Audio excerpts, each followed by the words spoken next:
तो एपिसोड की शुरुआत में हमें सांसोयू सेक्ट के जूलिंग हॉल का सीन दिखाया जाता है, जहाँ पे एक मास्टर बहुत ही ज्यादा गुस्से में होता है और वो अपने साथियों से कह रहा होता है कि आखिर हमारे 66 डिसाइपल्स के होने के बावजूद भी वो शख्स हमारे सेक्ट में घुस कैसे आया। क्या हम लोगों के पास अब कोई और रास्ता नहीं बचा कि हम लोग अपने सेक्ट में मौजूद ट्रेजर्स को चोरी होने से बचा सकें। मुझे पूरा यकीन है कि ये सारे के सारे चोर उस ट्यानलान सेक्ट के लोग होंगे, इसलिए मेरा ख्याल तो यही है कि हमें फौरन से ट्यानलान सेक्ट पे हमला करके उनके साथ अपना हिसाब किताब चुकता कर देना चाहिए। मगर वहीं पे बैठा हुआ एक और मास्टर उससे कहता है कि अगर शुयान को पता चल गया तो वो हमारे पूरे सेक्ट को अकेला ही डिस्ट्रॉय कर देगा।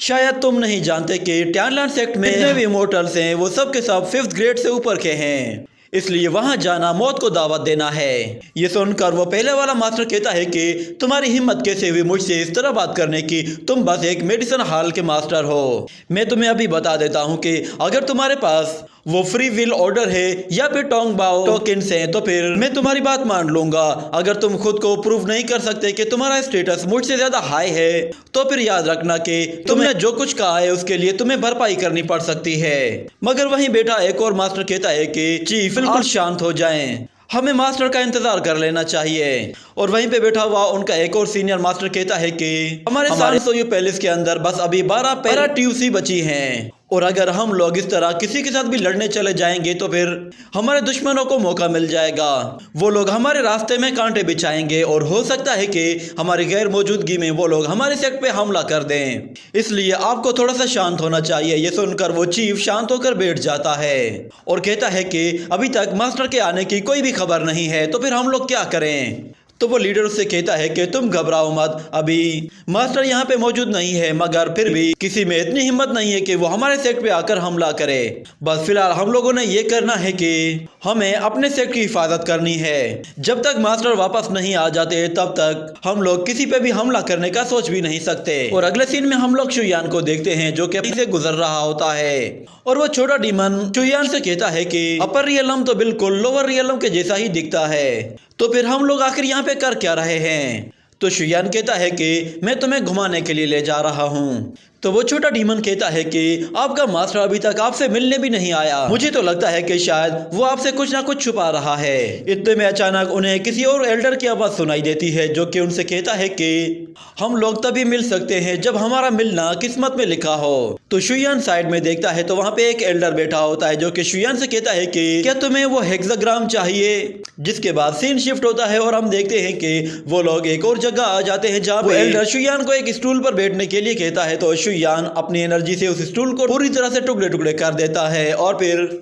वहां पे अपनी वो बड़ी कुर्सी लगा देता है। ये देखकर उस एल्डर के भी तोते उड़ जाते हैं और वो कहता है कि इस लड़के ने मेरा एटीट्यूड 3 सेकंड में ही खत्म कर दिया और इसकी कुर्सी तो देखो, काश के इस तरह की एक कुर्सी मेरे पास भी होती। और फिर वो शुयान से कहता है कि मैं तुमसे कोई जरूरी बात करना चाहता हूँ जिससे तुम्हारा इतना फायदा होगा कि तुम्हें कहीं जाने की जरूरत ही नहीं पड़ेगी और अब से हर चीज मैं अपने तरीके से ही करूंगा, चाहे तुम सेटिस्फाई हो या फिर ना हो। मैं तुम्हें तब तक मनाने की कोशिश करूंगा जब तक तुम सेटिस्फाइड नहीं हो जाते। तो शुयान कहता है कि तुम्हारे वो 12 हाल तो डिस्ट्रॉय हो गए थे।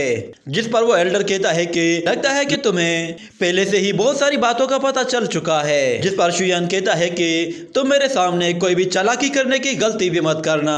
ये सुनकर वो एल्डर थोड़ा सा गुस्से में आ जाता है और फिर अचानक से वो जोर जोर से हंसना शुरू कर देता है और कहता है कि तुम्हें तो बहुत जल्दी बहुत कुछ पता चल जाता है, सच में तुम काफी इंटरेस्टिंग हो। तो शुयान कहता है कि तुम्हारी इमोर्टल रूट्स को मेरे मास्टर ने बहुत पहले ही डिस्ट्रॉय कर दिया था। ये सुनकर वो एल्डर कहता है कि हाँ तुम सही कह रहे हो, मगर इस गलती के लिए तुम्हारा मास्टर अगर मुझसे माफी मांग लेता है तो मैं तुम्हें कुछ भी नहीं कहूंगा। ये कहकर वो अपनी बॉडी से बहुत ही ज्यादा पावरफुल एनर्जी रिलीज करता है। उसकी एनर्जी इतनी ज्यादा पावरफुल होती है कि आसपास के सारे ही बैम्बू ट्रीज को काट देती है। मगर शुयान ये देखकर कहता है कि तुम बहुत ही बोरिंग हो। ये सुनकर वो ओल्ड मैन कहता है कि हाँ मैं जानता हूँ, मैंने तुम्हारे मास्टर को भी कहा था कि तुम्हें डराना बहुत ही ज्यादा मुश्किल है। चलो हम लोग एक डील करते हैं। वो उसे अपना विल फ्री ऑर्डर दिखाता है और कहता है कि अगर मैं हार गया तो ये ऑर्डर तुम्हारा होगा। उस जेड ऑर्डर को देखकर वो छोटा डीमन कहता है कि ये तो वो यू फ्री विल ऑर्डर है, जिसके पास भी ये होता है वो पूरे के पूरे वो यू हाल को आसानी से कंट्रोल कर सकता है। जिसके बाद वो एल्डर शुयान को बताता है कि मेरे फ्री विल स्किल्स को तो तुम्हारे मास्टर ने बहुत पहले ही डिस्ट्रॉय कर दिया था,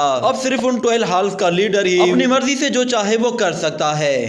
और मुझे देखकर तो ये कोई कह भी नहीं सकता कि मैं तुम्हारे मास्टर का कोई दुश्मन होऊंगा। ये सुनकर वो छोटा डीमन कहता है कि आखिरी ऑर्डर मास्टर को क्यों दे रहे हो, जिस पर वो एल्डर कहता है कि बेवकूफ, तुम कुछ भी नहीं जानते। शुयान का मास्टर और मैं हजारों सालों से एक साथ रह रहे हैं और हम बहुत ही अच्छे दोस्त थे। बस हमारे बीच थोड़ी सी गलतफहमियां पैदा हुई हैं, जिसकी वजह से हमारा पॉइंट ऑफ व्यू चेंज हो गया है। जिसके बाद तुम्हारे मास्टर ने अपने एक ही अटैक के साथ मेरी पूरी कल्टीवेशन रूट्स को डिस्ट्रॉय कर दिया था। मगर वो सब कुछ भूल जाओ, मैं अपनी हार मान चुका हूँ। ये सुनकर शुयान उससे कहता है कि तुम्हारी इमोर्टल रूट्स डैमेज हुई हैं, मगर तुम्हारी फाउंडेशन वो अभी भी बिल्कुल सही है, जिसका मतलब ये है कि तुम दोबारा से कल्टीवेट कर सकते हो। ये सुनकर वो ओल्ड मैन शुयान से कहता है कि लगता है कि शायद तुमने वो सुना ही नहीं जो मैंने कहा है। लगता है कि शायद मेरी किस्मत में यही लिखा था। वो लोग जो कि कल्टीवेशन के हाई लेवल में पहुंच जाते हैं वो हमेशा दूसरों को नीचा दिखाते हैं। तो शुयान उससे कहता है कि मेरे पास तुम्हें ठीक करने का एक रास्ता है। ये सुनते ही वो एल्डर फौरन से उसके पास आकर बैठ जाता है और उससे कहता है कि मुझे उम्मीद है कि तुम मेरी बातों को ज्यादा माइंड नहीं करते।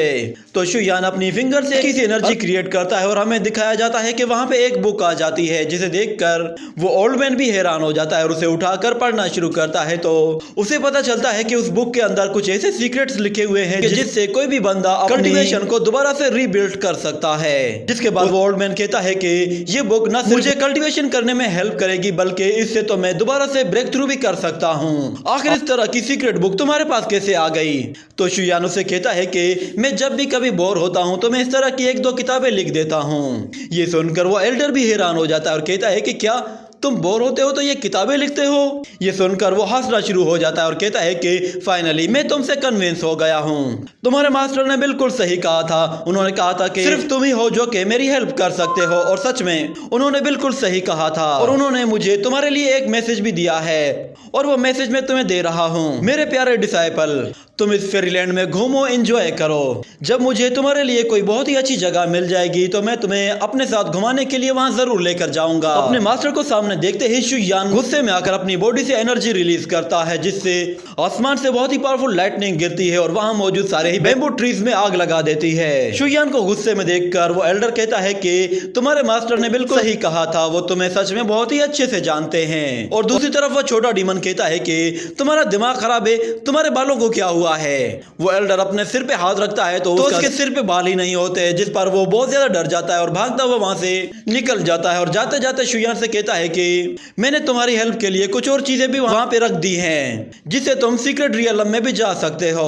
तो शुयान वहां पे देखता है तो वहां पे 3 अलग कॉइन्स पड़े होते हैं, जिसके बाद वो एक चुटकी बजाता है और एल्डर शेन और एल्डर फेंग दोनों वहां पे आ जाते हैं। दोनों ही एक दूसरे के साथ लड़ रहे होते हैं। जिसके बाद वो शुयान को देखते हैं तो वो दोनों ही चुप हो जाते हैं और शुयान उनसे कहता है कि हम लोग जूलिंग टाउन हॉल जा रहे हैं। कहते ही वो लोग फौरन से वहां से गायब हो जाते हैं और अगले सीन में हम देखते हैं कि जूलिंग हॉल का मास्टर उन लोगों से कह रहा होता है कि तुम लोगों को हमारे ट्रेजर्स चाहिए तो ले जाओ, हम अपना कोई भी ट्रेजर तुम्हें दे सकते हैं, मगर हम तुम्हारे आगे सरेंडर नहीं करेंगे। ये कहने के बाद शुयान वो 3 कॉइन्स बाहर निकालता है, जिन्हें देखकर वो एल्डर भी हैरान हो जाता है और कहता है कि ये तो टाई शेन टोनबाओ के हैं। लगता है कि वो शुयान से मिल चुका है। और शुयान जैसे ही वहां पे उन कॉइन्स के जरिए एक फॉर्मेशन एक्टिवेट करता है तो वो सेक्ट लीडर कहता है लगता है कि शायद टाइशेंग ने इनको सब कुछ बता दिया है। ये कहने के बाद शुयान वहां से गायब होकर सीक्रेट रियलम के अंदर चला जाता है और इसी के साथ ये एपिसोड यहीं खत्म हो जाता है।